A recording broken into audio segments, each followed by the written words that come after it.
Muy buenas tardes a todos, a todas, a todos quienes se van conectando a la señal del Centro Cultural de España en La Paz. Agradecerles por acudir a este nuevo llamado.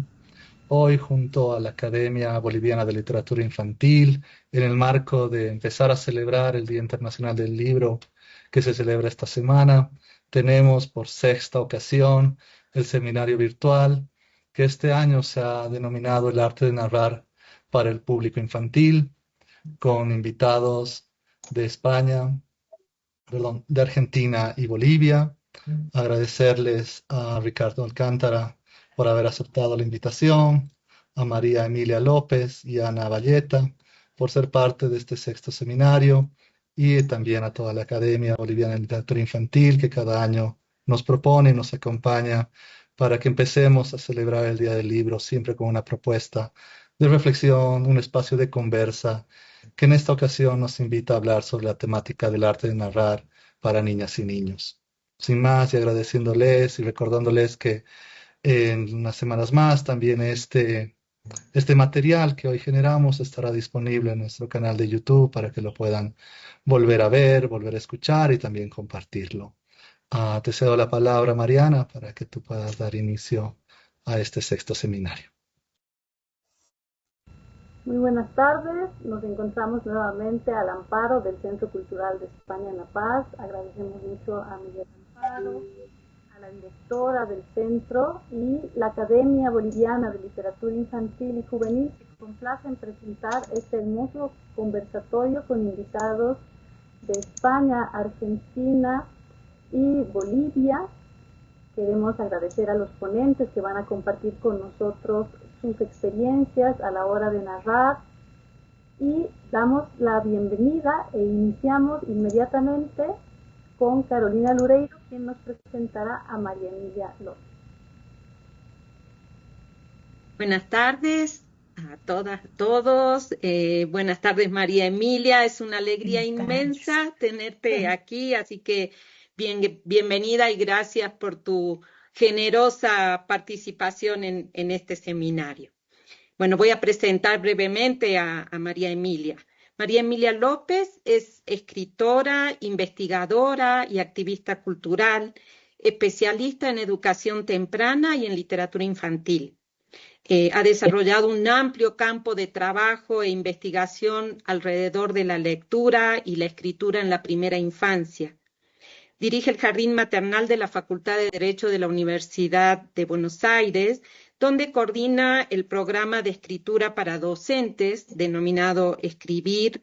Las prácticas es construir mundos, y el programa de investigación y formación docente continua. María Emilia ha asesorado y asesora proyectos educativos y programas de política pública dedicados a la primera infancia en Argentina, México, Brasil y Colombia.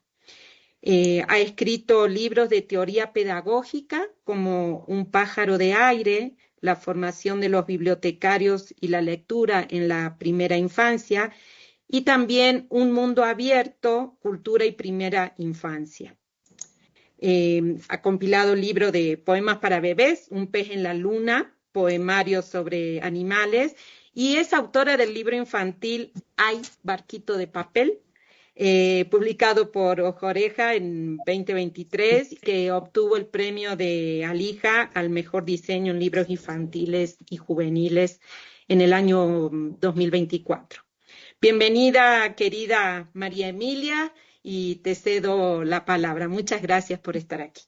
Muchísimas gracias, Carolina, por la presentación y Mariana por la invitación y a todo el equipo que está organizando y con tanta potencia para organizar en tiempos tan difíciles como los que vivimos, este conversatorio, esta reunión que pone foco nada más y nada menos que en el arte de narrar, pensando en el público infantil. Y para mí lo infantil empieza muy temprano. Yo trabajo con bebés casi todos los días de mi vida con bebés y niñas muy pequeños. Entonces, quisiera comenzar pensando qué significa la narración en la vida de los bebés, ¿no? A veces cuando pensamos en narración, tomamos en cuenta un escucha o un observador más grande que tiene construidas determinadas ideas sintácticas sobre el lenguaje. No imaginamos que un bebé pequeñísimo, que un bebé recién nacido, puede ser un sujeto de la narración. Sin embargo, yo voy a decir lo contrario. Yo voy a decir que los bebés entran en la escena de la comunicación humana y entran en el territorio de la imaginación a partir de la narración. Hay algo muy importante en la vida del bebé, y es lo siguiente: la diferencia entre lo que ha vivido dentro del vientre de su madre y lo que ocurre al salir al exterior es tan grande, el mundo cultural que se abre para el bebé es tan grande, que necesita imperiosamente construir significado sobre lo que lo rodea en el exterior de su propio cuerpo, y sobre lo que hay dentro de su cuerpo, en su pancita, en su mente, en esa sensación de movimiento un poco descontrolado que aparece a veces. La diferencia entre vivir adentro y vivir afuera del vientre genera un gran impulso de construir significado. Podríamos decir que un bebé nace tanto con hambre y necesidad de comer, como con hambre e impulso de construir significado, porque tiene que comprender de qué se trata en ese mundo en el que vive, y por otro lado, porque tiene que generar la habilidad de atraer la atención de los otros. Ningún bebé sobrevive si no hay otros que están dispuestos a escucharlo, a comprenderlo, a ofrecerle, a jugarle, a construirle una noción de tiempo, ¿no? Entonces el bebé tiene que entrenarse mucho en esto de llamar la atención de los demás. ¿Y qué hay ahí con respecto a la narración? Al principio el bebé no narra porque sus experiencias todavía incipientes están llenas de sensaciones, son como una especie de átomos, muchos átomos que están desparramados. Algo tiene que pasar para que todo eso se ordene, se constele y comience a funcionar de una manera organizada que le permita comprender quién es él, quiénes son los demás y cuáles son las riquezas maravillosas que este mundo tiene para ofrecerle. Y en ese camino, algo fundamental para esa construcción son las narrativas que ofrecemos las personas adultas, las narrativas que ofrecemos sus figuras de apego. Y cuando digo figuras de apego me refiero a varias referencias, ¿no? Porque en general en la sociedad actual los niños y las niñas, los bebés, no tienen solo a su mamá como figura de apego o a su papá, puede ser su mamá, su papá, su abuelita o las educadoras de los centros infantiles en las que en general los bebés contemporáneos pasan bastante tiempo. Entonces, la predisposición de esas personas adultas a la narración, a construir narrativas, es una herramienta fundamental para el desarrollo del bebé. Y fíjense que me quedo en esta palabra, predisposición, porque vamos a ver en un ratito qué ocurre en nosotros como adultos con esta predisposición a narrar. Entonces, en principio, todos los bebés necesitan narrativas, y esas narrativas están desde el principio bien mezcladitas entre lo fáctico, la vida práctica, y lo poético, ¿sí? Lo fáctico está en, bueno, ya te puedes calmar, voy a traer tu comidita, te duele un poquito la panza, pero ya está bien, te acaricio. Eso podríamos pensar que es fáctico, es algo concreto de la vida real a la que la mamá, el papá, la educadora le pone palabras. Pero no cualquier palabra. Esas palabras ya son una narrativa, tienen una estructura, tienen una predictibilidad, ¿sí? Sé de qué me está hablando, tienen un ordenamiento y muchas veces se repiten, ¿sí? Cuando yo consuelo a un bebé que llora porque tiene hambre, es muy probable que, sin darme cuenta, tienda a repetir la estructura lingüística de consuelo. La estructura lingüística de consuelo es una narrativa y es una narrativa fundamental para el bebé.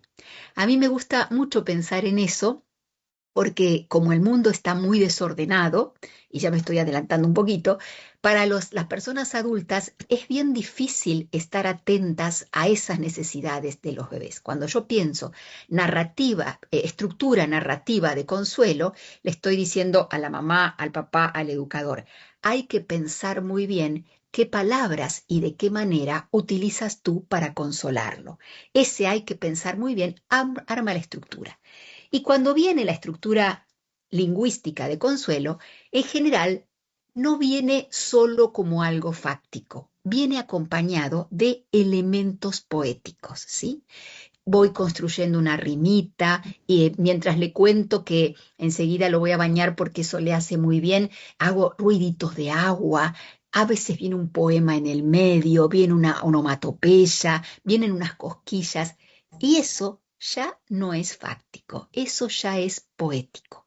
Entonces, en la primerísima infancia, estas estructuras lingüísticas de consuelo se convierten en narrativas mixtas, narrativas de la vida fáctica y narrativas poéticas. Ese carácter poético a veces ni siquiera es percibido por el adulto, ¿no? Porque un bebé nos llama a una interacción lúdica, espontánea, intuitiva, que el adulto ni siquiera la percibe. Pero también tenemos otro problema, y a eso voy cuando digo la disponibilidad del adulto. Muchos autores están estudiando en este momento algo que podría llamar, sin exagerar, la muerte de la narración como una problemática de época. ¿Y qué quiero decir con la muerte de la narración? Me refiero a esta disminución muy notable de las interacciones verbales entre las personas. Todo ese magma de significado compartido, esa cantidad de matices que tenía la interacción lingüística, es desplazado por la interacción con los aparatos electrónicos, por la información que viene de los aparatos electrónicos o de las redes y que hace que se vuelva prescindible el otro humano para conversar, para comunicarse, para obtener información. Esto tiene un peso bien particular cuando nos pensamos como sociedad actualmente, ¿no? Es una sociedad, la nuestra, en la que la narración está en peligro de extinción.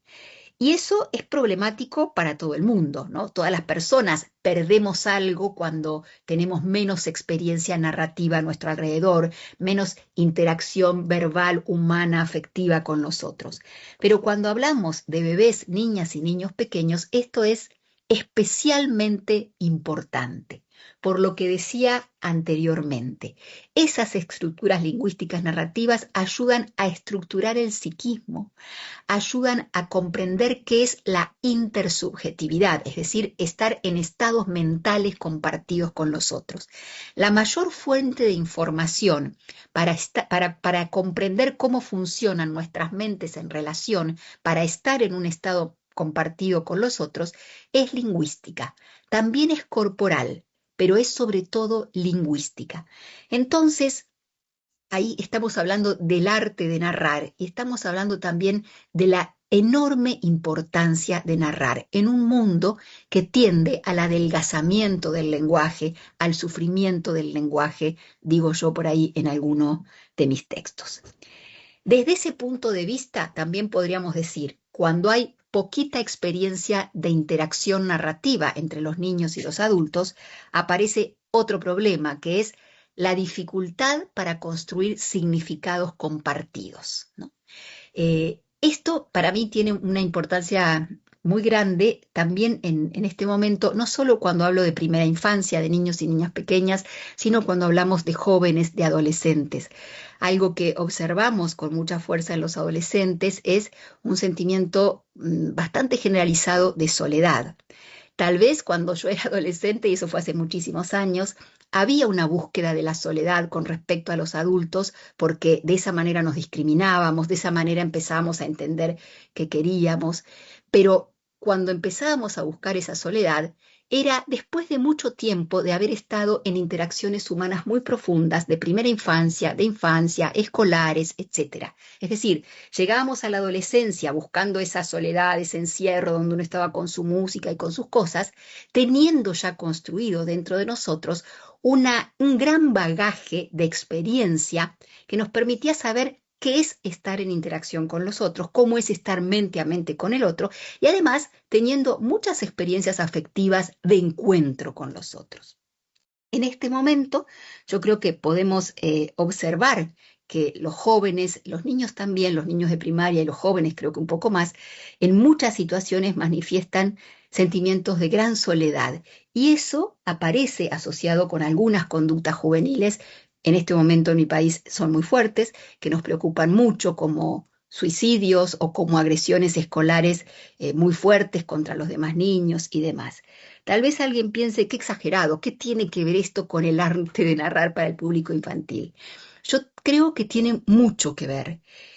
Eh, cuando uno hace estas experiencias narrativas infantiles, puede estar mente a mente con el otro, puede comprender, si hablamos de leer libros, por ejemplo, lo que un libro dice, pero leer con un niño un libro no solo es lo que un libro dice, sino lo que yo pienso, lo que tú piensas, lo que yo siento, lo que tú sientes.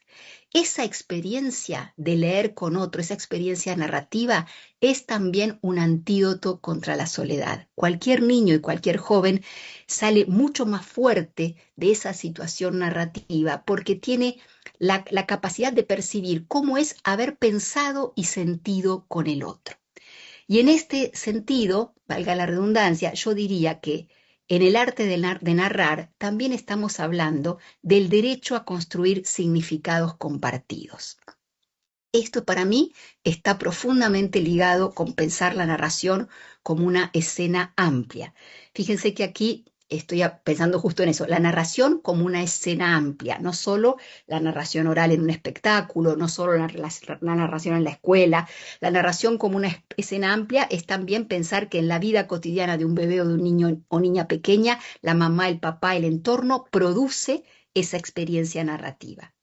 Y también, por supuesto, que quisiera pensar en las narrativas de ficción. Cuando decimos narrativa de ficción, decimos el libro, decimos la oralidad poética, decimos el poema, saberse un poema de memoria, todas aquellas narrativas que remiten a experiencias imaginarias, ¿no?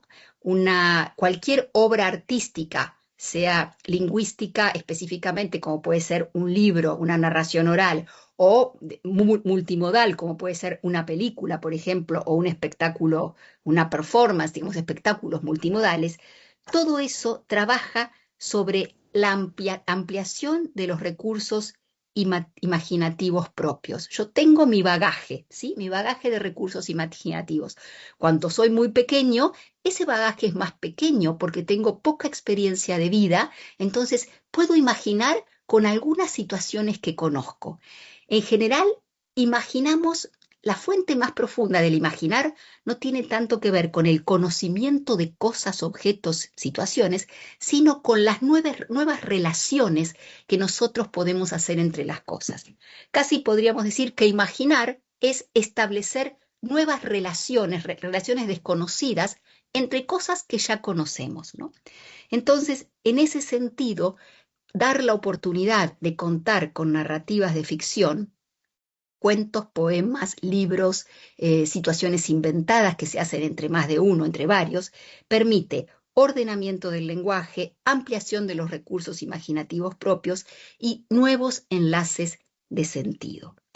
Todo esto creo que para mí es profundamente relevante cuando pensamos cómo es ser niño o niña hoy. Tal vez algunas personas que estamos aquí, de las que estamos aquí, me han escuchado hablar de la mutación humano-tecnológica. Ese es un fenómeno que yo vengo estudiando desde hace bastante tiempo y yo estudio específicamente cómo repercute la mutación humano-tecnológica en las prácticas de crianza y qué consecuencia tienen esas nuevas prácticas de crianza en relación con el desarrollo infantil. Lo voy a hacer muy cortito, cuando hago el recorrido de algunos resultados de esa investigación, algo que aparece permanentemente como un obstáculo para el desarrollo es la escasez de interacción lingüística, de interacción humana en general, de interacción afectiva, pero sobre todo la escasez de interacción lingüística. Y volvemos a lo que decíamos hace un ratito. Gran parte de la interacción lingüística en la primera infancia está puesta en las narrativas que construimos en la vida cotidiana y en las narrativas que aportan los materiales literarios. También en el último año estuve participando en una investigación en mi país que nace de la preocupación de educadoras, maestras de jardines de niños, jardines de infantes, con niños de 3, 4 y 5 años, y sobre todo con los niños de 3 años que ingresan por primera vez al jardín, y la preocupación de las maestras es que casi no hablan, que casi no verbalizan, que en lugar de pedir las cosas con palabras, lo hacen con un gesto, con un empujón, que quitan los juguetes como si no hubiese un conocimiento de otro tipo de mediación en la relación con los otros. Y a mí de esa investigación tomo dos cosas bien importantes. Una, que de alguna manera abona esta idea previa que yo desarrollaba acerca de si no hay narrativas que comprometan la relación con el otro, no hay un ejercicio de significado compartido, no hay un ejercicio de poder anticipar qué piensa la mente del otro. Eso parece que en los niños actuales es muy escaso y tiene que ver con la escasez de interacciones lingüísticas.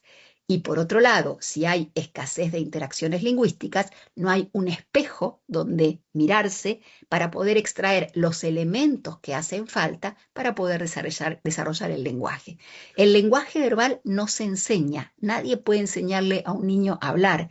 El lenguaje verbal es una experiencia que viene de adentro hacia afuera, pero que para existir, para desarrollarse, necesita siempre de un entorno humano altamente narrativo. Entonces también podría decir, y esto tal vez a algunos de ustedes también les resulte cercano, que cuando hablamos de las dificultades del lenguaje de las niñas y los niños actuales, yo no me centraría en las niñas y en los niños. Yo creo que no es un problema de las niñas y los niños, es un problema de los entornos no lingüísticos que nosotros como adultos generamos. No van a poder aprender a hablar si el entorno lingüístico no está enriquecido.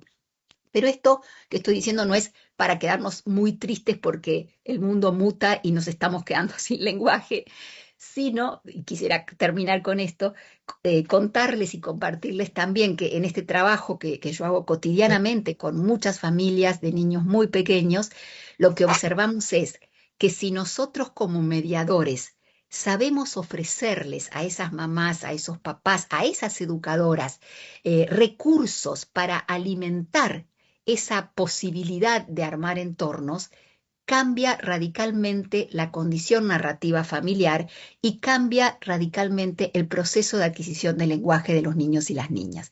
De hecho, yo recibo cerca de 80 niños, nosotros recibimos en el jardín cerca de 80 niños y niñas por año.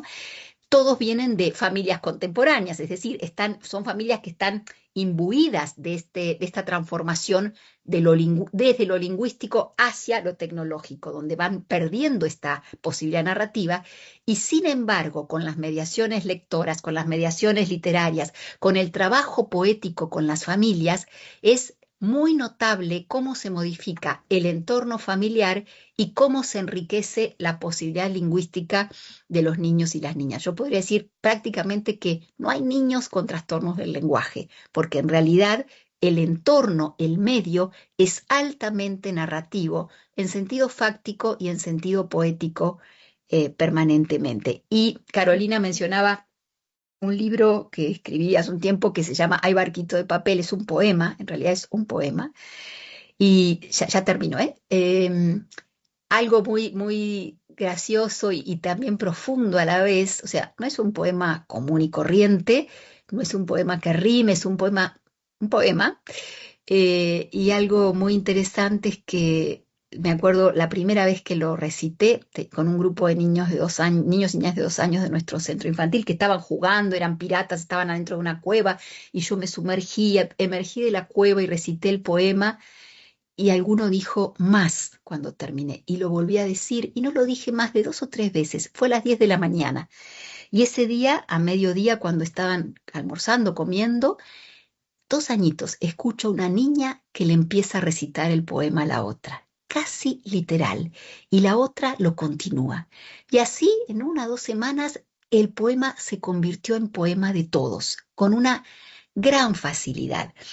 Y es uno de esos poemas que, bueno, es un poema que llegó al libro porque los niños pidieron un día que tuviera libro, porque se había convertido algo así como en el juguete de todos nosotros, ¿no? Y a mí eso me hace pensar fuertemente en esto, la necesidad de narrativas, la necesidad de palabras que traigan metáforas a nuestra vida, ¿no? El poema es un poquito críptico, es así. Ay, barquito de papel, ¿por qué lloras otra vez? No se puede, te lo dije, es el viento quien decide. Allá lejos no hay un niño que te traiga de regreso, no hay canciones, no hay hermanos. Ay, barquito de papel, ¿por qué lloras otra vez? Fin. Es un poquito críptico, es un poquito extraño y sin embargo se convirtió en el juguete preferido de muchísimos niños y niñas. Tal vez por eso, porque tenemos como humanos un gran hambre de metáforas, de la incertidumbre de la palabra poética, y eso es una narrativa también fundamental.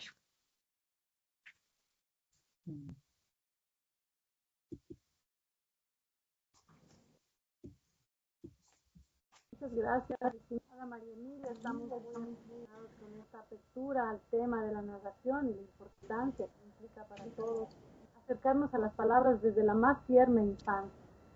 Le cedo la palabra a Liliana de la Quintana para presentar a Ricardo Alcántara. Ricardo ha tenido un pequeño problema de cámara, así que nos va a hablar fuera de cámara, pero igual vamos a estar felices de contar con él. Adelante, Liliana. Hola. Sí, adelante, Ricardo. No, perdón. Adelante. Bueno, qué gusto. Buenas tardes. Un placer nuevamente estar contigo, Ricardo. Ya estuviste en Bolivia y ha sido muy importante tu presencia, la recordamos con mucho afecto. Ricardo Alcántara nació en Montevideo, Uruguay, en el año 1946, pero ya en el 70 se trasladó a Brasil, donde estudió psicología. A medida que iba acercándose el final de su carrera, se fue dando cuenta de la poca predisposición que tenía para dedicarse profesionalmente a la psicología. Así que pensó que era el momento de cambiar de continente y de actividad. Por casualidad vi un anuncio en un periódico donde se convocaba a un concurso de literatura infantil y dedicó todo su empeño en redactar y enviar un cuento. Así apareció Guaracú, que recibía una mención de honor en el Premio de Literatura Infantil Gobernador del Estado de Sao Paulo. La misma obra ganó al año siguiente el primer premio en Brasil también, llegó y luego se trasladó a Barcelona en 1975 con la convicción de que quería ser escritor. Y en 1979 este mismo libro, Guarazú, seguía recogiendo premios y obtenía el premio de la crítica Serra de Or como el mejor libro del año. En el 87 recibe el premio Lazarillo de Creación por un cuento grande como una casa. Varias de sus obras han sido incluidas en la lista de honor del CCCI. En el 90 gana el premio Apel de Metres con Uña y Carne y sus libros han sido publicados y sobrepasan el centenar. Varias de sus novelas han sido traducidas a varios idiomas. Bienvenido, Ricardo. Muchas gracias, Liliana. Buenas noches desde Barcelona. Me sorprendió que Mariana diga que estoy fuera de cámara porque yo me veo.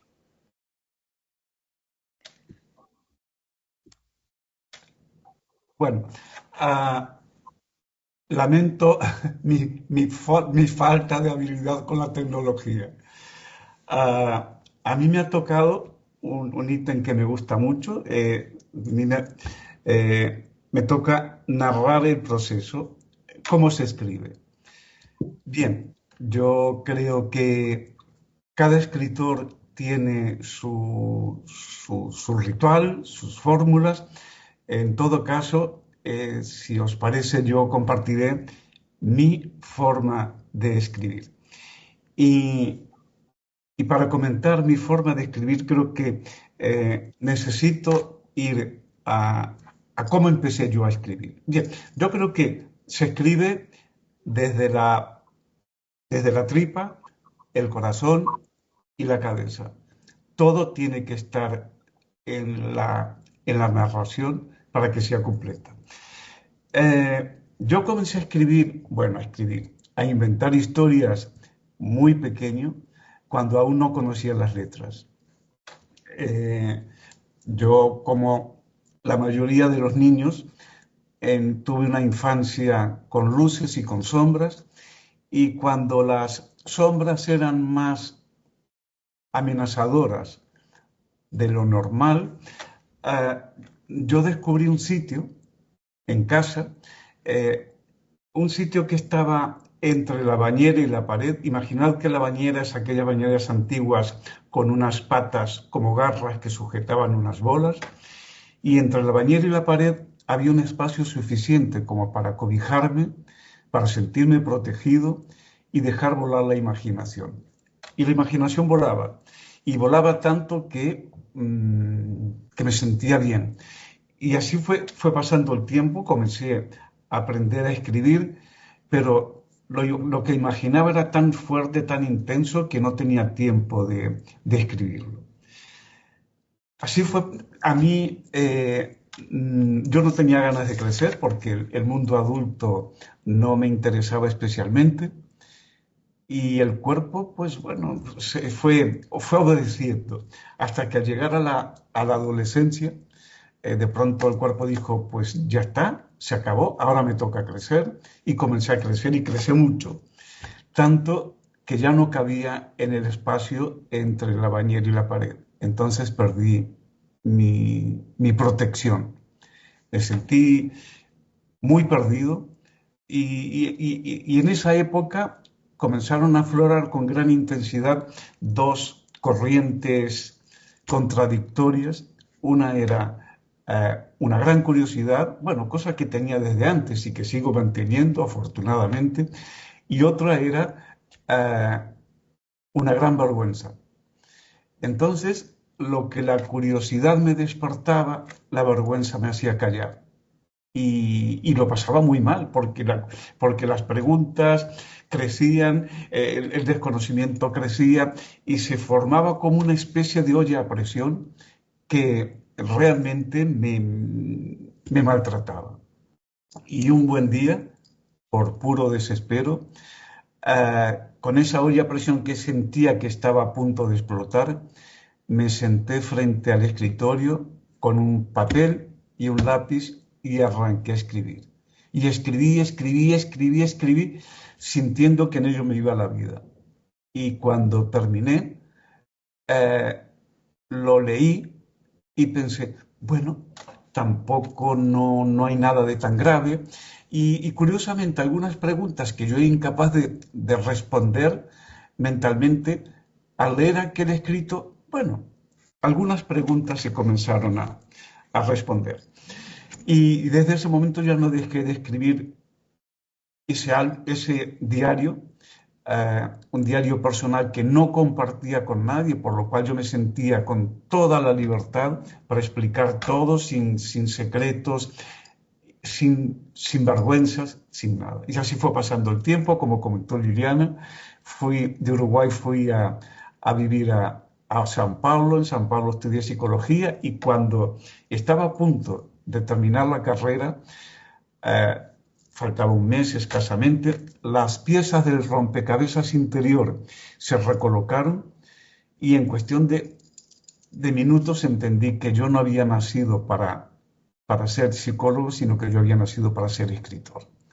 Bien, escribí Guarasú, lo presenté pero claro, escribí Guarasú. La excusa era la convocatoria de un premio. Y entonces dije, tengo que participar, es una gran posibilidad. Pero entonces afloraron dos problemas no menores. Por un lado era el que yo escribía pensando, tengo que ganar el premio, me tienen que publicar el libro, de forma que la habitación en la que yo trabajaba se iba llenando de fantasmas, y hasta tal punto de que ya casi que no podía ni moverme, ¿no? Porque escribir no es así. Escribir es gozar de libertad, darle al brazo, a la mano y al lápiz espacio y libertad. Y cuando caí en la cuenta de eso, pues bueno, ya cambió. Pero afloró otra dificultad, que era la timidez que pensaba, ¿cómo yo que escribo poniendo sobre el papel trocitos de mi alma, cómo puedo ir enseñándola por ahí a todo el mundo, gente que ni siquiera conozco? Pero bueno, decidí que el escribir era tan importante que podía superar la vergüenza. Entonces ahora sí que llegó el momento de escribir, de explicar cómo escribo. Mira, yo creo que un escritor tiene que ser muy buen observador, porque las ideas están fuera. En mi caso, las ideas siempre están fuera. Entonces, como uno tiene que ser buen observador, ve las ideas y las ideas, una idea llama la atención y entra.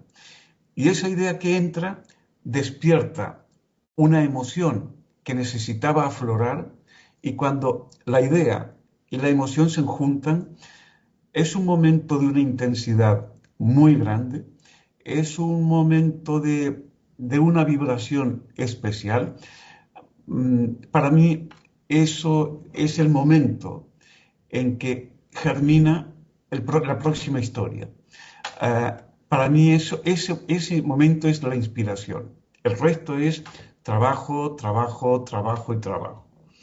Entonces, cuando tengo la suerte de que la idea que viene de fuera y la emoción que está dentro se juntan y tengo una idea para hacer una nueva historia, lo que hago es salir a caminar. ¿Por qué? Porque si yo viví una emoción que necesito, que quiero interpretar, esa emoción la vivió todo el cuerpo, por lo cual yo no puedo escribir desde la cabeza, solamente desde una parte del cuerpo. Tengo que escribir con el cuerpo entero, ir construyendo esa historia con el cuerpo entero. Entonces caminar me activa y me va muy bien. Entonces camino de casa hasta la playa, que tengo un trayecto de unos 40-45 minutos aproximadamente, y cuando llego a la playa me siento mirando al mar, me fijo en el horizonte, porque desde niño tuve la sensación de que detrás del horizonte todo es posible, que detrás del horizonte no hay sueños prohibidos ni realidades truncadas, no, detrás del horizonte todo es posible. Entonces, a mi imaginación le gusta ir a buscar elementos detrás del horizonte para formar el nuevo relato. Cuando ya tengo muy claro quién es mi personaje, qué le aqueja, qué necesita y nada más, ya ha llegado el momento de venir a casa y comenzar a escribir.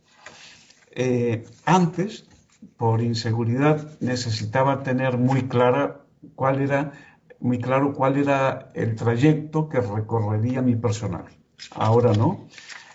Solamente me interesa saber qué le pasa a mi personaje, quién es, y a partir de ahí, juntos, avanzamos en el relato. Yo, como decía antes, escribo con lápiz. El lápiz es la herramienta que no me puede faltar. Yo creo que yo escribo desde un rincón en el que la infancia está muy presente. Entonces, quizá por eso, no lo aseguro, porque la creatividad tiene secretos hasta con el propio creador. Entonces, doy pistas, pero no lo aseguro. Creo que el lápiz es aquella herramienta que usaba de pequeño y es la que necesito seguir usando. Desde los 3 centros yo funciono básicamente con el mental, por lo cual antes de comenzar a escribir necesito hacer un ritual. Me tiendo en el suelo, pongo música, una música que a mí me toque el alma, me toque el amor. Brahms me sirve mucho. Otra que me sirve mucho también es la lista de Schindler, porque son músicas con una carga tan fuerte que me quitan de estar en la parte mental y me acercan al corazón. Y entonces cuando siento que eso pasa, estoy en disposición de acercarme a la mesa y comenzar a escribir. Una de las cosas que más me gustan de mi trabajo es la imaginación. Imaginar. Yo jamás escribo de las cosas que me pasan, porque esas ya me pasan, ya las conozco. A mí lo que me gusta es escribir a partir de cosas que veo, que no me gustan. Esas cosas son de las que escribo, porque creo que los escritores tenemos la capacidad de poder hacer que los personajes hagan lo que solamente ellos pueden hacer, romper con ciertas reglas.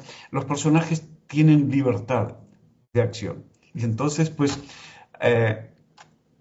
a mí me gusta inventar. Mira, una vez me preguntaron eso, si yo escribía sobre mi vida y tal, y yo decía, a ver, si yo fuese una naranja, la imagen de la naranja no aparecería en ninguno de mis relatos, pero el zumo de la naranja moja cada letra que yo escribo, porque realmente, bueno, lo escribo desde la profundidad que sé. Cuando pensé en esto de que yo no escribo sobre mi vida, descubrí una cosa. Es que hay unos libros que el protagonista se llama Oscar, son unos cuantos. Oscar es un oso muy fuerte, muy grande, y resulta que hay una de las historias que se llama Oscar y la mentira. Bien, en Oscar y la mentira pasa de que Oscar un día se le escapa el pipí en la cama. Y entonces yo fui capaz de reconocer que a mí, al igual que a tantos niños, casi todos, en algún momento se nos escapó el pipí en la cama. Pero resulta que cuando a mí me pasaba ese desastre, mi abuela, que vivíamos en una casa, cogía el colchón y lo ponía en la ventana que daba a la calle para que se secara. Claro, entonces a mí, como niño, me entraba una vergüenza horrorosa de pensar, todos los vecinos saben que el niño se ha meado en la cama.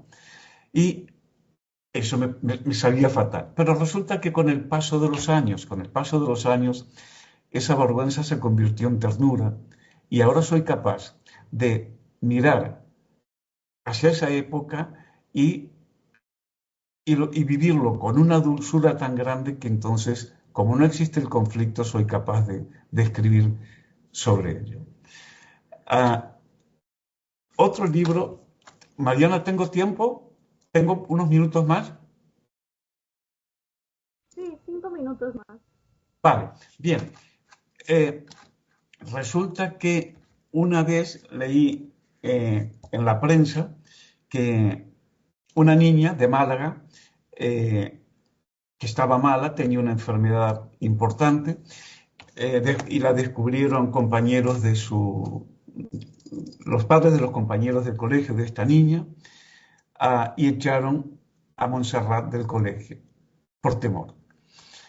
La niña acudió a televisión, pedía para volver al colegio porque quería estar con sus compañeros y tal, y no fue posible. Y entonces a mí me dio tanta pena, me dio tanta tristeza que escribí un libro que se llama Uy, qué miedo, en el que hablo, como va dirigido a lectores muy jóvenes, muy pequeños, no quise poner el tema de la enfermedad, porque de hecho lo que asustaba era lo diferente. Entonces puse que la protagonista es una bruja que se llama Pancheta y como es bruja y es diferente, cuando va a la escuela todos se asustan y no quieren jugar con ella. Para terminar quiero compartir una cosa que me hizo sentir absolutamente fascinado. Yo intento trabajar, cuando visito los colegios, intento trabajar mucho la imaginación, porque creo que se trabaja muy poco. Hago incidencia en trabajar la imaginación. Y les cuento un libro mío que se llama Tomás y la goma mágica, en la que explico que con la goma mágica Tomás podía borrar una cosa fea que no le gustara nada. Y entonces, una vez que termino, invito a los niños a que digan qué cosa que no les gusta nada quisieran borrar. Y un niño que había tenido una experiencia desagradable en casa, dijo que él borraría la muerte. Bueno, había fallecido su abuelo. La maestra, considero que continuo, le dijo, bueno, piensa que si nadie se muere, el mundo quedaría absolutamente lleno, no cabríamos todos. Y el niño pensó y dijo, a ver, si existe una goma mágica, puede existir un lápiz mágico. Y los dos dijimos, sí, claro. Y el niño dijo entonces, con un lápiz mágico dibujaría un mundo más grande para que entrásemos todos. Y a mí, esas cosas que solamente un niño pequeño es capaz de decir, de pensar, me fascinan. Porque creo que los niños son capaces de pensar con más certeza que muchos adultos. Gracias y vuelvo a repetir, gracias por la invitación. Muchísimas gracias, Ricardo. Ha sido hermoso escucharte, ya que sabemos que también se pasa por el cuerpo, la tripa, el corazón y la cabeza para escribir. Pasamos ahora a Verónica Linares, quien va a presentar a nuestra última panelista, Ana Valleta. Muy bien. ¿Se me escucha, no es cierto? Sí. Perfecto. Bueno, qué gusto tener a estos ponentes maravillosos. Estoy escuchando así con deleite todo lo que están diciendo, que nos toca tan profundamente, que me toca tan profundamente, no desde el campo de la educación, desde el campo de la escritura, de la narración. Bueno, ahora me toca presentar a Ana Valleta, que es una escritora, narradora e ilustradora que vive en nuestro país. O sea, tenemos el gusto de tenerla cerca. No está en La Paz, pero cerca, está en Cochabamba. Entonces, ahora la voy a presentar con mucho gusto. Un segundito. Ahí está. Ana Valleta es narradora oral escénica, pedagoga, diplomada en neurociencia cognitiva aplicada a la educación, profesora de educación infantil, diplomada en literatura infantil y juvenil, tallerista y escritora. Ella se inició como narradora oral en el año 2010. Se ha desempeñado en la narración oral en distintas organizaciones, institutos culturales y educativas. Se especializa en la narración de cuentos infantiles. Ha participado en distintos festivales y encuentros dentro y fuera de Bolivia, narrando historias en países como Colombia, Brasil, Perú, México, Emiratos Árabes, Panamá y Argentina. Es miembro de la Red Internacional de Cuentacuentos. Pertenece al grupo profesional de narración oral escénica A Ti Te Cuento y es coorganizadora del Festival Internacional de Narradores Orales A Ti Te Cuento. Actualmente y desde 2010 es responsable de un espacio dedicado a la narración oral para niños a partir de los 3 años, los últimos viernes de mes en la Alianza Francesa de Cochabamba, denominado Tarde de Cuentacuentos. Desde marzo del 2015 dirige el Centro Pedagógico y Cultural Infantil La Pequeteca, espacio integrador y educativo donde los niños pueden disfrutar de talleres basados en la narración oral, aprendizaje a través del juego, expresión y creatividad a través de una metodología activa y participativa, buscando fomentar el desarrollo de la capacidad expresiva, la sensibilidad, el pensamiento, la imaginación y la comunicación con otros, explorando al máximo distintas formas de expresión artística. Entonces, ahora le vamos a pedir a Ana que por favor justamente cuente acerca de estas experiencias y reflexiones sobre todo a la hora de narrar. Así que te dejo la palabra, querida Ana.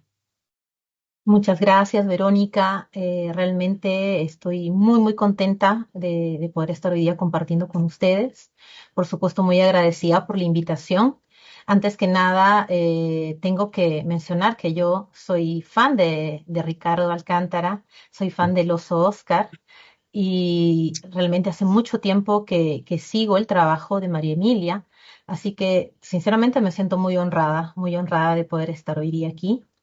Y bueno, hoy día nuestro tema principal, nos estamos centrando en este arte de narrar para el público infantil y yo quisiera compartir un poco mi experiencia desde mi lado de narradora, ¿no? De narradora, llevo ya un tiempo dedicándome a la narración oral y como mencionaba Verónica, si bien narro para todo público, pues lo que más disfruto es narrar para niños. Desde los primeros meses de vida y yo estaba pensando en una pregunta, ¿no? Muchas veces como narradores, muchas veces como docentes, como padres, nos preguntamos qué contar, qué narrar. Eso me pasó en mis inicios de narradora, cuando me lancé en realidad sin saber muy bien lo que estaba haciendo de una manera muy empírica para contar historias. Y me encantaría poder iniciar con un poema muy cortito de nuestro querido Gianni Rodari, querido por mí, lo admiro muchísimo.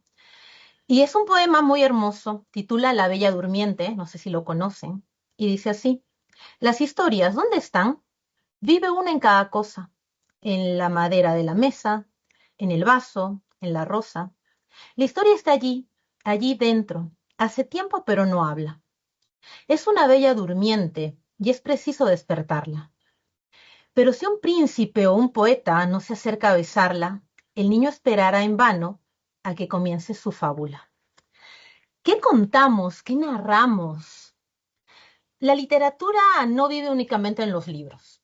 La literatura también habita en la oralidad, y eso lo sabemos, en los cantos, en esas canciones de cuna que muchos hemos tenido la bendición de compartir con nuestros padres o nuestros abuelos, en los juegos de manos, de dedos, que me encanta realizar con los niños y que ojalá sea lo que pueda perdurar y pueda mantenerse todavía en el campo educativo. En esas primeras palabras compartidas que no se leen, pero se sienten.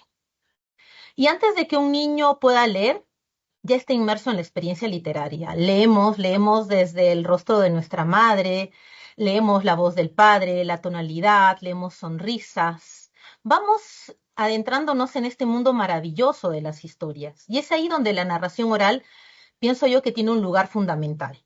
Para narrar no es solamente importante contar una historia, sino también el poder crear un espacio no necesariamente físico, pero es un espacio que sea especial, ¿sí?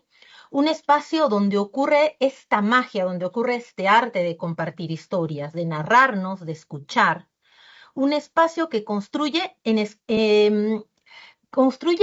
momento tan mágico entre los que estamos presentes. El narrador, la persona que está contando la historia y quienes están escuchando.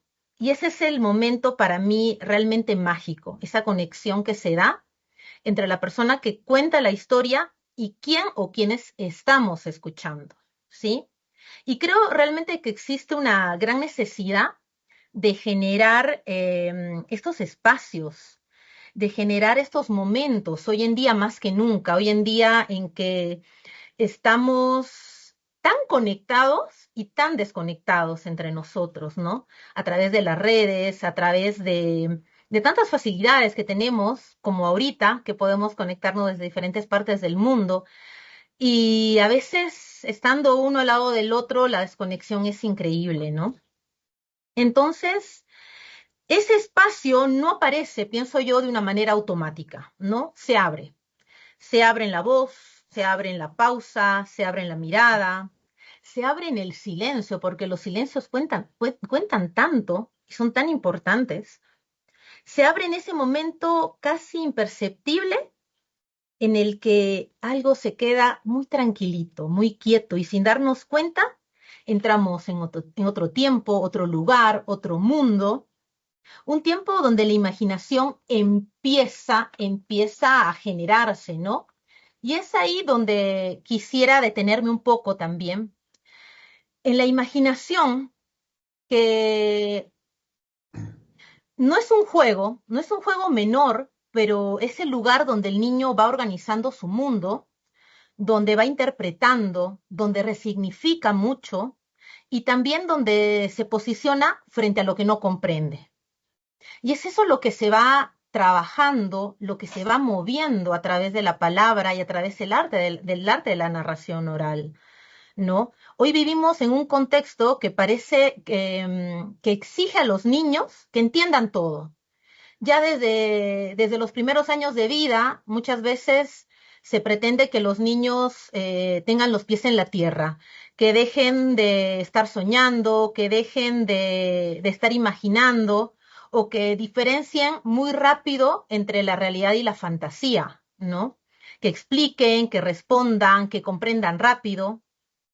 Y quizás la pregunta no es si deben entenderlo todo o ya ir comprendiendo el mundo tal cual es, sino si estamos dejando ese espacio para que puedan imaginarlo todo.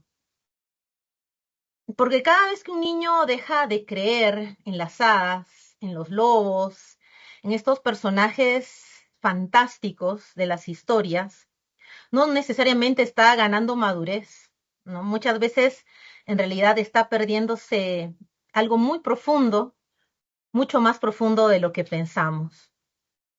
Creo que en un mundo, en nuestro mundo, que consume tan rápido, que olvida tan rápido, contar historias podría ser, ¿por qué no? Me atrevo a decir, un acto revolucionario, un acto de resistencia.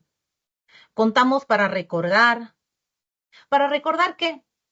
Para recordar quiénes somos, para recordar de dónde venimos, pero sobre todo contamos para encontrarnos y tal vez para encontrarnos con aquella persona que en algún momento llegaremos a ser, porque hay algo esencial que sucede en la narración oral y es la conexión entre dos seres humanos.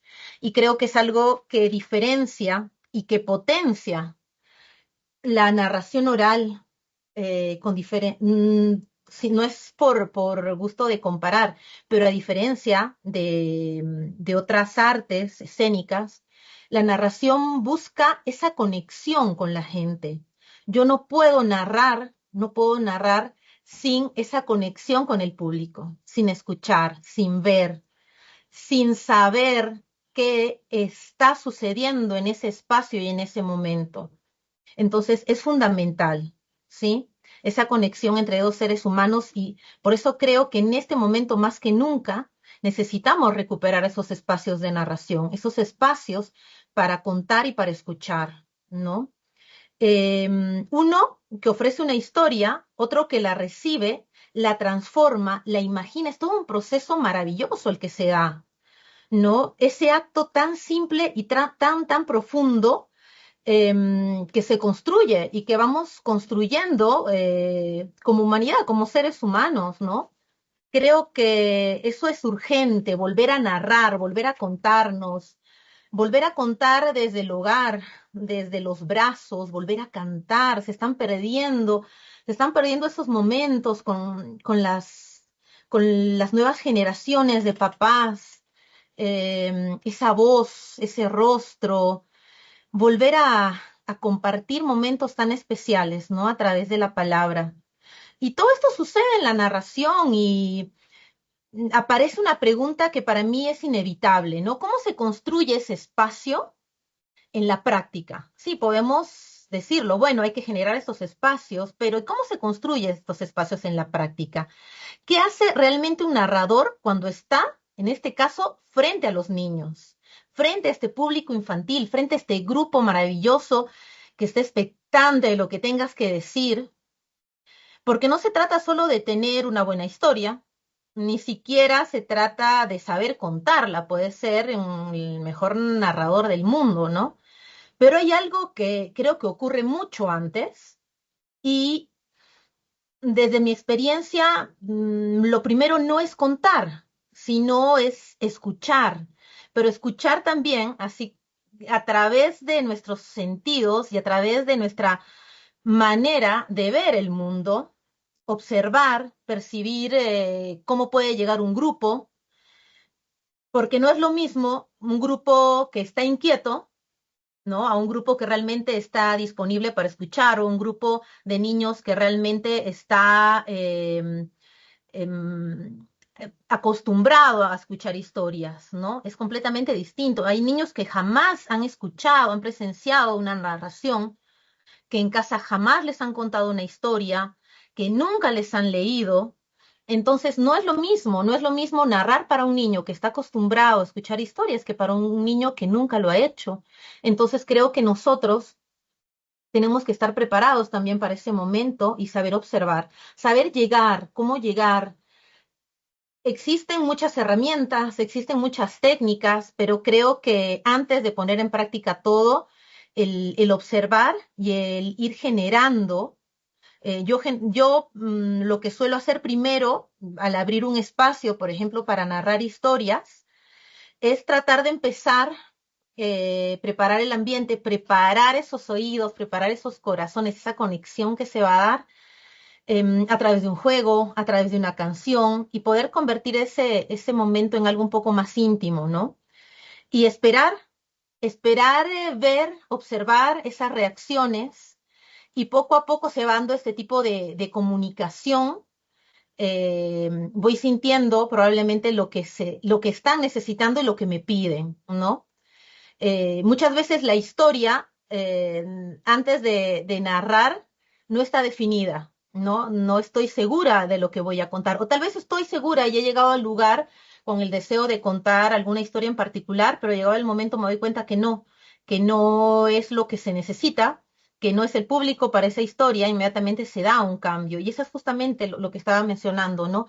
Esta escucha que se tiene que generar y esta conexión, ese diálogo interno también, ¿no? Entonces, creo que es importante eso, ¿no? Lo que yo quería proponerles algo ahorita, y no es nada difícil, ¿no? Simplemente les propongo estar presentes, si se animan un poquito, tal vez recordar cuando éramos niños, cuando nos gustaba escuchar historias. No digo que ahora no, a mí me encanta, espero que siempre sea así, pero intentar que simplemente podamos con nuestra mente viajar a un momento. ¿Qué tal una noche?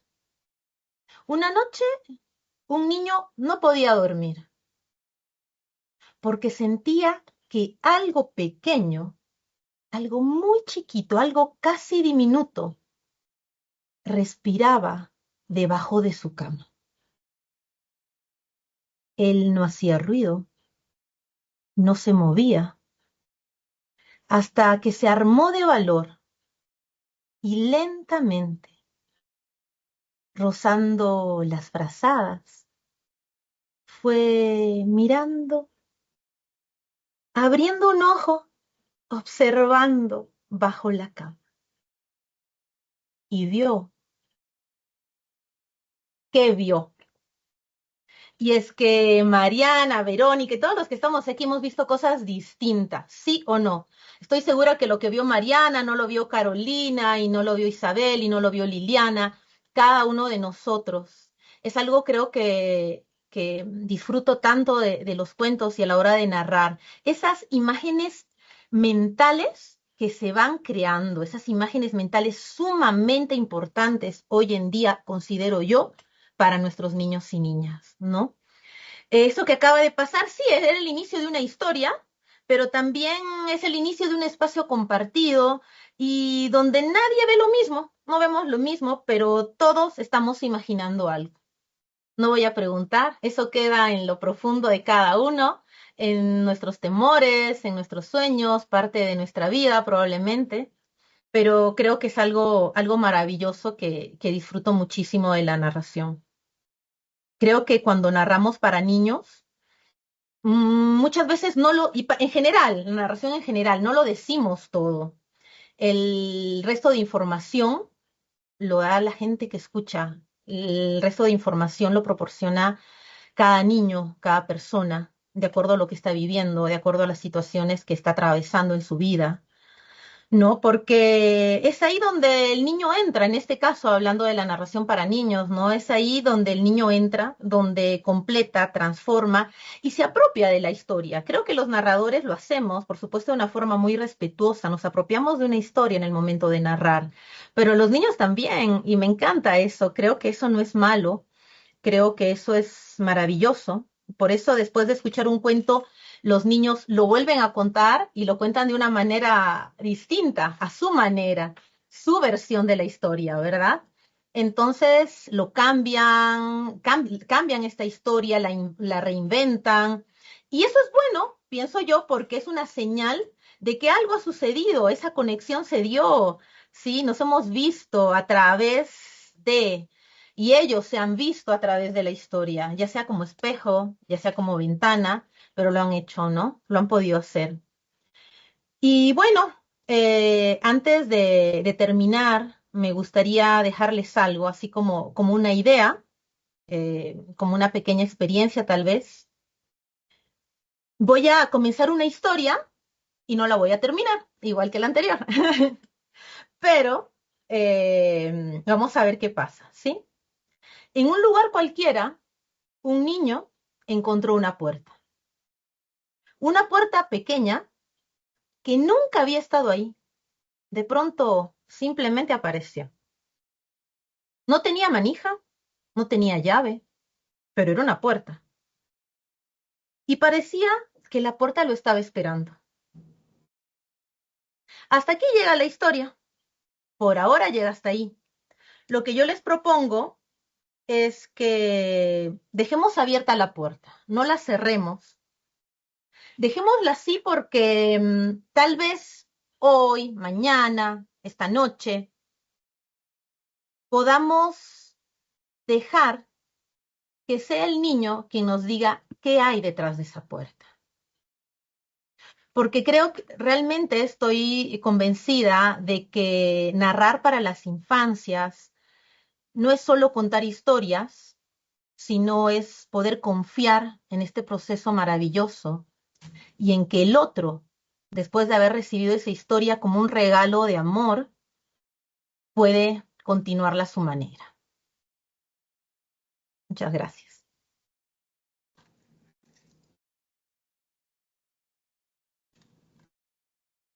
Muchísimas gracias, Ana, por tan preciosa presentación de lo maravilloso que es este arte de narrar. Creo que nos has dejado así esa semilla de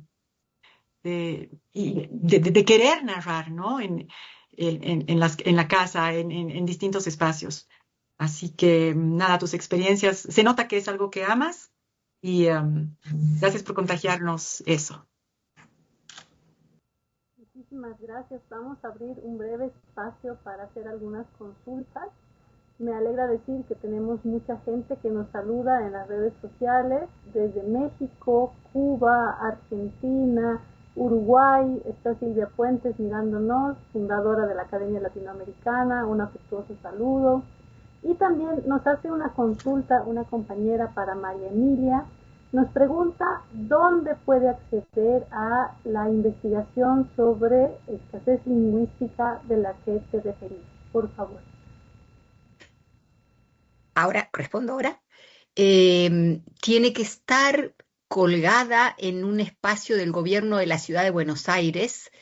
No tengo en este momento la referencia directa, pero puedes buscarlo dentro de investigaciones del Ministerio de Educación de la ciudad de Buenos Aires. Yo lo voy a buscar mientras tanto también, a ver si te lo puedo enviar por aquí.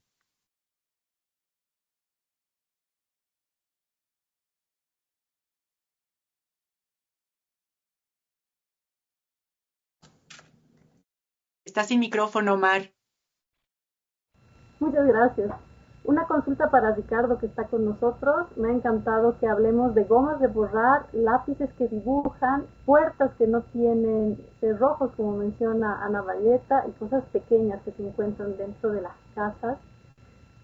Ricardo, ¿qué te preguntan los chicos a la hora de ellos hacer sus historias? ¿Qué es lo que quieren saber?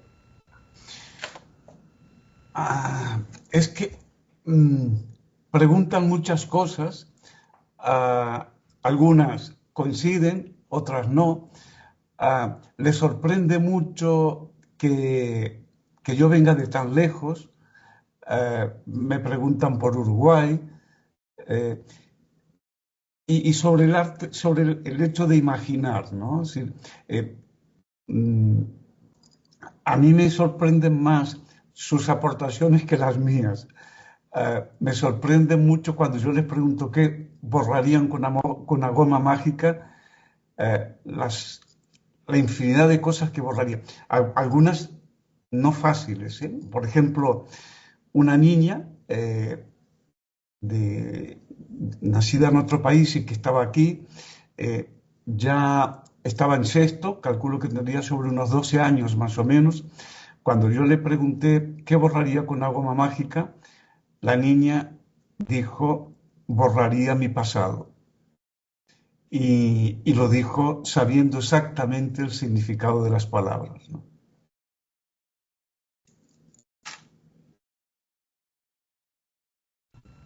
No tenemos más consultas del público, pero sí tal vez alguna de las ponentes quiera hacer alguna consulta o algún comentario antes de cederle la palabra a Isabel. Verónica. Sí, a ver, tengo como dos consultas en realidad. Yo soy profesora ahora de cursos un poco más grandes, digamos de 11 a 14 años. Ujú. Soy profe de niños muy chiquititos también. O sea que he tenido esa maravillosa experiencia de poder contar a los primeros lectores, que creo que es una delicia, es una experiencia, bueno, que no tiene par, la verdad, porque realmente puedes involucrarte, ¿no? Ya cuando van creciendo los chicos, bueno, pues se va perdiendo esa intimidad de la que hablaban un poco. Eh, y mi pregunta es justamente, va por ahí. Eh, Como justamente los chicos no tienen de lo que tú hablabas, María Emilia, no han tenido esta inmersión o esta conexión eh, con el otro, esta capacidad de desarrollar este bagaje, ¿no? Entonces se vuelven como en islas. Eh, es muy difícil para nosotros, los profesores, el reconectar, ¿no? Sobre todo cuando ya van creciendo, ¿no? Porque, bueno, igual la capacidad imaginativa medio que se va truncando, eh, todas las actividades escolares como maestros nos van sobrepasando. Pese a que yo intento, así de verdad, con mucho esfuerzo de crear ese espacio mágico del que también hablaba Ana, de eso, de intimidad, que lo necesitan ellos, porque a veces ellos te piden que tú leas en voz alta. eh, igual es muy difícil. Entonces yo quería que nos ayudes, María Emilia, a ver cómo podemos hacer los profesores, me imagino que te lo preguntan mucho, para no perder ese precioso momento, que a veces solo lo pueden tener en la escuela, porque en la casa no, no. Y la otra pregunta, que no sé, de pronto es un poco tonta, pero igual te la consulto porque da para pensar.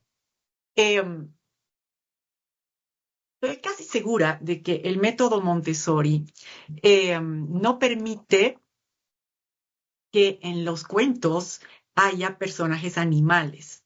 Yo no estoy para nada de acuerdo con eso, pero no sé.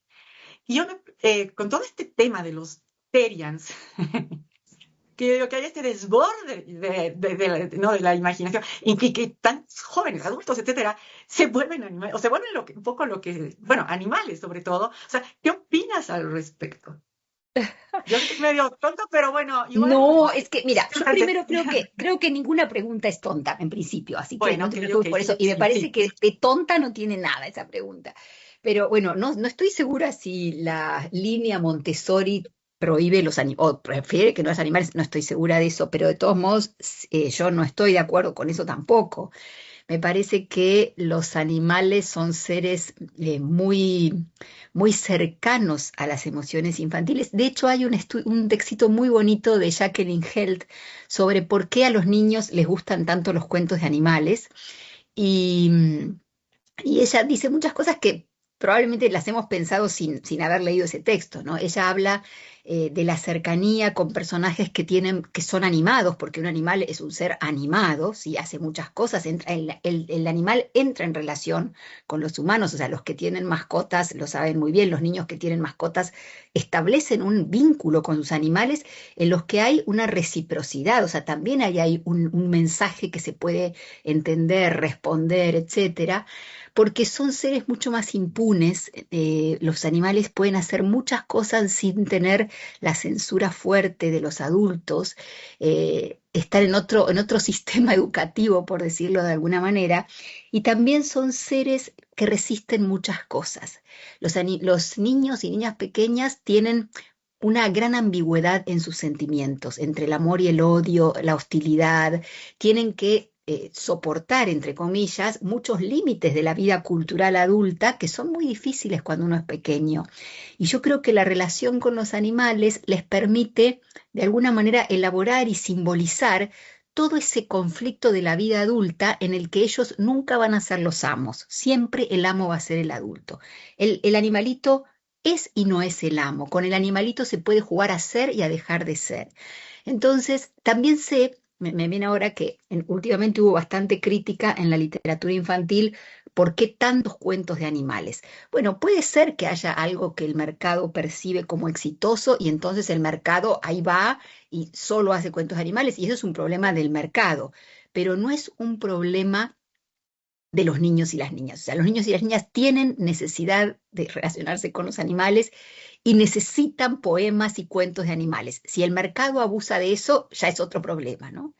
A mí me gusta mucho la explicación de Held cuando le da ese gran valor y también pienso mucho en eso, en la dificultad de la vida adulta, de la vida infantil para entrar en la cosmovisión adulta, en los permisos que tienen con sus animalitos, en que los animalitos siempre están dispuestos a jugar. Esto también es muy interesante, ¿no? Justo hablando de esto otro que del principio y que vos traías de nuevo, Vero, bueno, ¿con qué adulto uno intercambia? ¿Con qué adulto uno juega? Cuando en realidad los adultos están súper ocupados, súper preocupados, con todo el tiempo invertido en otra cosa. Los animales siempre están dispuestos a jugar. Entonces, en ese sentido, me parece totalmente legítimo que los niños y las niñas quieran libros de animales. Si el mercado abusa, reclamémosle al mercado, pero no a las infancias. Y también hay libros tan maravillosos con los animales, ¿no? Por otro lado, repito, no sé si eso es tan así en la teoría de Montessori, pero yo no censuraría ningún tema. No censuraría ningún tema ni censuraría ninguna forma de leer. Hay otras teorías pedagógicas, por ejemplo, que tienen por principio que se lee el mismo libro infinitamente y no se incorporan otros, porque están trabajando sobre la cosmovisión y sobre la atención y sobre... yo no haría nunca eso. Yo siempre daría variedad, siempre doy variedad. Por supuesto que si hay un libro en que se convierte en el favorito de un niño, una niña o de un grupo y lo quieren leer 1000 veces, se lee 1000 veces, pero me parece que la base está en que el guión de esa mediación es compartido entre lo que los niños y las niñas muestran, piden, necesitan, descubren, y lo que la mediadora o el mediador sabe que tiene para aportar a ese juego, ¿no? Pero este pedacito de los animalitos juegan y los niños necesitan cómplices del juego y los adultos ya no estamos disponibles para el juego, me parece que en sí mismo es un argumento importante. Pero quedaba la otra parte, que es, empecé por la más sencilla, ya viste. Con respecto a los jóvenes, bueno, mira, justamente vengo de hacer un trabajo en estos últimos días con mediadores que trabajan con jóvenes en situaciones muy difíciles a veces. Digo, muy difíciles, de mucha vulnerabilidad social, mayor que la de la mayoría de los jóvenes. Y algo que yo, bueno, pienso por un lado que es muy difícil, es muy difícil. Es un momento histórico muy complejo, los jóvenes están muy confundidos en algunas cosas, también están muy, muy solos, y pienso en los adolescentes a los que les toca de manera tremenda la mutación humano-tecnológica, porque esa mutación no solo está tocando la esfera de lo afectivo, la esfera de los vínculos, sino que está reorganizando de otra manera la esfera del futuro, ¿no? El futuro laboral, el futuro del estudio. Entonces, si para mí, que soy una persona grande, es confuso el futuro en función de toda esta mutación y estoy sumamente ansiosa por saber qué más va a pasar o cómo esto se va a transformar, imagínate para los adolescentes, para los que están en esa época en que uno decide qué va a estudiar, de qué va a trabajar, qué quiere hacer en un mundo donde no hay demasiado trabajo, el trabajo se va cada vez más hacia las máquinas, nos volvemos personas totalmente prescindibles para el trabajo, en un mundo en el que no hay tiempo adulto para conversar, para entender, para que alguien te ayude a procesar ese camino. Entonces, entiendo completamente la confusión o la apatía de los jóvenes desde ese punto de vista, la desazón también. Y yo apelaría mucho a algo que vos ya dijiste, Verónica, la lectura en voz alta. La lectura en voz alta, la lectura de poesía, empezar a recuperar poetas que han estado incómodos en la vida, ¿no? Yo diría, no seguir tanto un guión que marca el currículo donde los niños y los jóvenes tienen que aprender a leer a determinados poetas, cuentistas, novelistas, porque eso es el currículum para la literatura boliviana, la literatura latinoamericana, la literatura norteamericana. Mover eso y empezar a pensar poetas que han sentido mucha incomodidad en la vida, ¿no? Y armar un corpus con eso y planteárselos, ¿no? Bueno, estos poetas han estado muy incómodos y les han pasado muchas cosas por esa incomodidad. Empezar a estudiar a esos poetas, ver películas, leer en voz alta, empezar a escribir poesía desde ese lugar. Yo creo que ahí hay un territorio posible. Y sí, yo creo que sí. Siempre muy incierto, pero sí creo que hay un lugar de exploración. Que hay que salir un poquito de lo curricular, pensar en otras formas, en otras manifestaciones poéticas que no son tan ortodoxas como las que en general están en la escuela, ¿no? Ligadas a manifestaciones culturales que ellos atraviesan, más performáticas tal vez, ¿no? Me parece que por ahí, pero es muy difícil, no es nada sencillo. Y muchos profesores lo están pasando mal, ¿no? Con ganas de salir corriendo cuando uno siente que ha fracasado, que no sabe qué ofrecer, que lo que le sigue es el límite y la sanción, pero el límite y la sanción no produce nada. O sea, no solo es discutible si sirve o no éticamente, sino que no produce nada. O sea, no hay una transformación, porque ese borde ya no existe, ¿no? Ese borde simbólico no existe porque también a los niños y a los jóvenes les pedimos muchas cosas que no son ni de niños ni de jóvenes, entonces el borde simbólico desaparece. No somos autoridad para casi nada, ¿no? No sé si respondí a tus muy difíciles preguntas, ninguna era tonta. No, muchísimo, te agradezco mucho, María Emilia. Me anoté muchísimas cosas, gracias. Bueno, ya estamos llegando al final de nuestro evento. Voy a cederle la palabra a Isabel Mesa, presidenta de la Academia Boliviana de Literatura Infantil y Juvenil, para que cierre esta hermosa jornada. Muchas gracias. Muchísimas gracias. ¿Me escuchan, Mar? ¿Sí? Sí. Ok. Bueno, yo realmente siempre, después de estos encuentros, salgo sorprendida porque si bien uno ha recorrido mucho, tiene muchas experiencias, ha leído mucho y ha escuchado mucho, siempre uno termina aprendiendo. Yo creo que acá me gustaría rescatar algunas cosas de estas maravillosas ponencias. Quiero rescatar de María Emilia, por ejemplo, este hecho de que los jóvenes manifiestan una soledad y esa idea de leer un libro con otro, que es un antídoto contra la soledad, ¿no es cierto? Es cómo es sentirse con otra persona, ¿no? El pensar y el hablar con esta persona sobre esta lectura.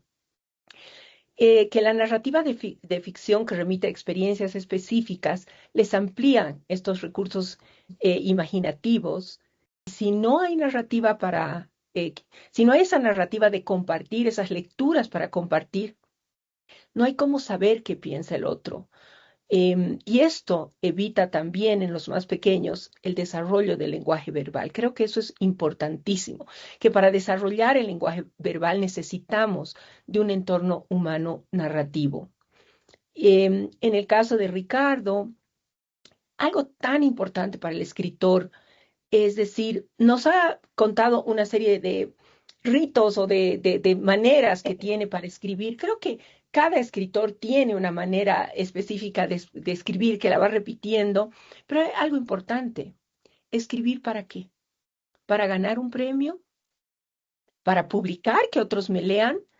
Y una vez que tengo un editorial que me publique y me obligue a escribir cada cierto tiempo, ¿es para eso? Y algo muy bonito dice, escribir es gozar de la escritura, realidad.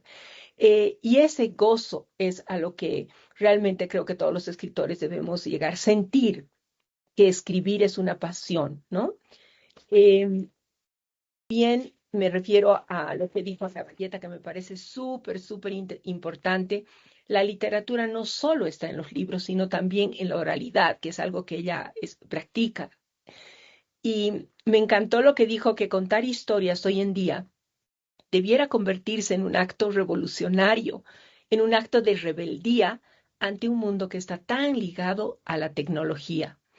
Y otra cosa importante es que no se puede narrar sin estar conectado con el público, y que cuántas veces un contador de historias tiene que ser versátil y que tiene que tener esa capacidad de cambiar. Si la historia no va a funcionar, mejor cambio a otra, y tener esa versatilidad, que creo que también existe en la escritura, ¿no? Como tal. Realmente ha sido muy enriquecedor este encuentro. Quiero agradecer en primer lugar al Centro Cultural de España con este apoyo incondicional a la academia que siempre, siempre nos da desde hace mucho tiempo. A Mariana, muchísimas gracias Mariana por organizar este encuentro. A Vero, Liliana y Caro, que siempre estamos en estos eventos de la academia, pero siempre hay que aportar con algo. Y por supuesto a nuestros invitados especiales, a María Emilia, muchísimas gracias, Ana, muchísimas gracias, y a Ricardo también, porque esto implica tiempo, implica preparación, implica muchas cosas. Y no saben que esto es un enriquecimiento para muchísima gente que está en las redes sociales, que nos escucha, que nos vuelve a escuchar en grabación. De verdad, gracias, porque la academia se siente muy feliz de lograr estos encuentros cada cierto tiempo, y espero que esta no sea la última vez que nos reunamos. Gracias, gracias a todos. Gracias. Gracias a ti. Gracias. No, pues.